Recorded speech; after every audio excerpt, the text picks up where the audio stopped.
सभी लोगों का आपके अपने इस YouTube channel A1 Sharma classes के अंदर।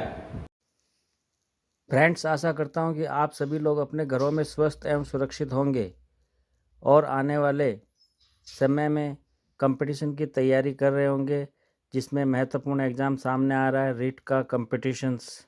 इस हेतु मैं भगवान से प्रार्थना करता हूं कि आपको सही समय पर सही दिशा निर्देशन मिले और आप अपने लक्ष्य को अति शीघ्रता से हासिल करने में कामयाबी प्राप्त करें। फ्रेंड्स, पादपों के अंदर शोषण के अंतर्गत हम आगे बढ़ते हुए आज के वीडियो में हमारा जो टॉपिक है वो है शोषण गुणांक। शोषण गुणांक किसे कहा जाता है, किस प्रकार के क्रियाधारकों के शोषण गुणांक कितने होते हैं और उनका मान कितना होता है, इन सभी बातों पर आज के इस वीडियो में हम चर्चा करेंगे। फ्रेंड्स, सबसे पहले हम आते हैं शोषण गुणांक की परिभाषा पर। तो सर्वप्रथम हम परिभाषा देखते हैं कि श्वसन क्रिया में बाहर निकलने वाली कार्बन डाइऑक्साइड गैस के आयतन तथा उपयोग में ली जाने वाली ऑक्सीजन गैस के आयतन के अनुपात को श्वसन गुणांक कहते हैं।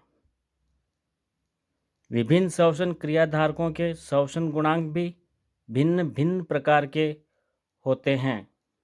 जैसे कार्बोहाइड्रेट का श्वसन गुणांक हमेशा 1 होता है, वसा का श्वसन गुणांक हमेशा 1 से कम यानी कि 0.7 के लगभग होता है। प्रोटीन का श्वसन गुणांक भी 1 से कम यानी 0.8 होता है। कार्बनिक अम्ल का श्वसन गुणांक हमेशा 1 से अधिक होता है, अर्थात 1.33 के लगभग उनका श्वसन गुणांक होता है। मांसलोद्भिद पौधे जो होते हैं उनका श्वसन गुणांक हमेशा 0 होता है तथा अवायवीय श्वसन में पादपों का श्वसन गुणांक हमेशा इन्फिनेटिव या अनंत होता है। इस स्थिति को हम और अधिक आगे व्यवस्थित रूप से समझने के लिए विभिन्न उदाहरणों की सहायता से हम बेहतर रूप से आगे समझ सकेंगे। तो सो फ्रेंड्स, हम आगे बढ़ते हैं विभिन्न उदाहरणों के साथ, एक एक पॉइंट को बखूबी समझने का प्रयास करते हैं। जैसा कि मैंने पहले बताया था कि कार्बोहाइड्रेट में हमेशा श्वसन गुणांक का मान सदैव इकाई होता है यानी 1 होता है, क्योंकि जितनी ऑक्सीजन काम में आती है उतनी ही कार्बन डाइऑक्साइड बाहर निकल जाती है। इसकी क्रिया को समझने के लिए आपको स्क्रीन पर मैं रासायनिक समीकरण प्रदर्शित कर रहा हूँ, जिसमें ग्लूकोज के ऑक्सीकरण को बताया गया है, जिसमें 6 कार्बन ऑक्सीजन के प्रयुक्त हो रहे हैं यानी उपयोग में लिए जा रहे हैं, परंतु उतनी ही मात्रा में वापस पुनः 6 कार्बन डाइऑक्साइड के अणु विमोचित भी हो रहे हैं। तो दोनों तरफ ऑक्सीजन के अणु भी 6 हैं और कार्बन डाइऑक्साइड के अणु भी 6 है, अर्थात ग्लूकोज के ऑक्सीकरण में निर्मुक्त कार्बन डाइऑक्साइड का जो आयतन है वो 6 अणु हैं तथा श्वसन में प्रयुक्त ऑक्सीजन का जो आयतन है वो भी 6 है। तो इनको हम परिभाषा के अनुसार डिवाइड करके देखते हैं तो इनका मान सदैव 1 होता है। इस बात से यह कन्फर्म होता है कि कार्बोहाइड्रेट के लिए हमेशा श्वसन गुणांक का मान सदैव इकाई होता है। इसी प्रकार हम कार्बनिक अम्ल को लेते हैं। यदि श्वसनिक पदार्थ कार्बनिक अम्ल हो तो RQ का मान 1 से अधिक होता है, जो मैंने आपको पूर्व में बताया था, लगभग 1.33 के लगभग। तो इसी को हम इस तरीके से समझ सकते हैं कि इसमें ऑक्सीजन की मात्रा अधिक होती है, फलस्वरूप ऑक्सीकरण हेतु कम ऑक्सीजन की आवश्यकता पड़ती है। जैसा कि आपको स्क्रीन पर रासायनिक समीकरण के अंतर्गत समझाया गया है कि यहाँ पर मैलिक एसिड का ऑक्सीकरण हो रहा है 3 अणु ऑक्सीजन के साथ, तथा विमुक्त जो कार्बन डाइऑक्साइड है उसमें 4 अणु के साथ विमुक्त हो रही है। तो इस प्रकार हम अगर इनका शोषण गुणांक देखते हैं तो 4 अणु कार्बन डाइऑक्साइड के अपॉन 3 अणु ऑक्सीजन के, दोनों को डिवाइडेशन करते हैं तो इनका मान आता है 1.33 यानी 1 से अधिक। अतः यहाँ स्पष्ट होता है कि कार्बनिक अम्ल का मान यानी शोषण गुणांक हमेशा इकाई से अधिक 1.33 होता है। इसी तरीके से हम यहाँ पर दूसरा एग्जाम्पल लेते हैं जो कार्बनिक अम्ल का ही है। इसमें ऑक्सीजन का एक अणु प्रयुक्त होता है, जैसा कि आप स्क्रीन पर देख रहे हो इक्वेशन के अंदर। उसमें 4 कार्बन डाइऑक्साइड के अणु विमुक्त होते हैं। तो शोषण गुणांक के परिभाषा के अनुसार 4 कार्बन डाइऑक्साइड के अणु अपॉन 1 अणु ऑक्सीजन का, तो यहाँ पर इनका शोषण गुणांक हुआ 4 यानी 1 से अधिक। इस प्रकार हम कह सकते हैं कि यदि शोषणिक पदार्थ कार्बनिक अम्ल हो तो उनका RQ या शोषण गुणांक का मान सदैव 1 से अधिक होता है। जब यदि शोषण पदार्थ वसा हो तो वसा का शोषण गुणांक का मान हमेशा 1 से कम होता है। इसके लिए हम यहाँ पर स्टायरिक अम्ल की रासायनिक क्रियाविधि देखते हैं ऑक्सीकरण की। स्टायरिक अम्ल की क्रिया ऑक्सीजन के साथ जब होती है तो उसमें 26 अणु ऑक्सीजन के प्रयुक्त होते हैं जो आपको स्क्रीन पर दिखाई दे रहे हैं, जिससे 18 अणु कार्बन डाइऑक्साइड के विमुक्त होते हैं।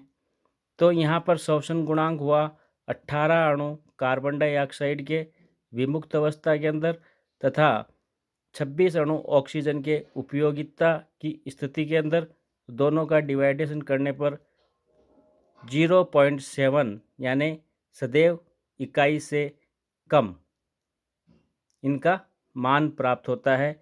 इसी को हम एक अन्य एग्जाम्पल की सहायता से समझते हैं, जिसमें ट्राई पाल्मिटीन का ऑक्सीकरण बताया गया है 145 ऑक्सीजन के अणुओं के साथ, जिसमें ऑक्सीजन के 145 अणु उपयोग में लिए जाते हैं जैसा कि आप स्क्रीन पर देख रहे हैं।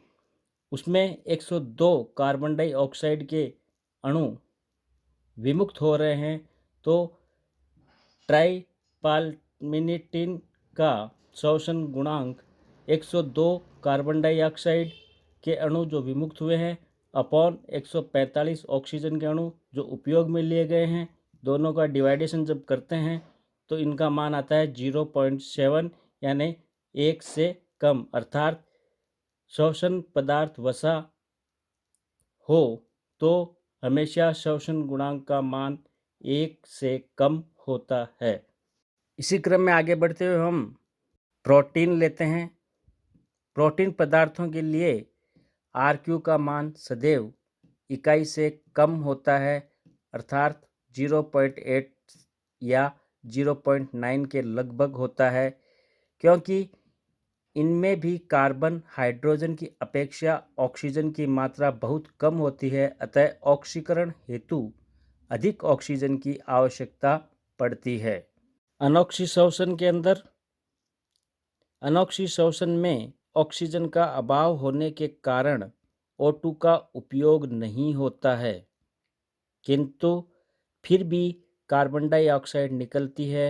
अतः RQ या शोषण गुणांक का मान हमेशा इन्फिनिटिव या अनंत होता है। इसको हम इस तरीके से भी समझ सकते हैं कि उस श्रेणी के पादपों में किसी विशेष अवस्था में या O2 की अनुपस्थिति के अंदर जब शोषण होता है तो उसका मान इन्फिनेटिव होता है। इस क्रिया को बेहतर समझने के लिए स्क्रीन पर आप देखिए, आपको स्क्रीन पर ग्लूकोज का ऑक्सीकरण बताया गया है। जाइमेज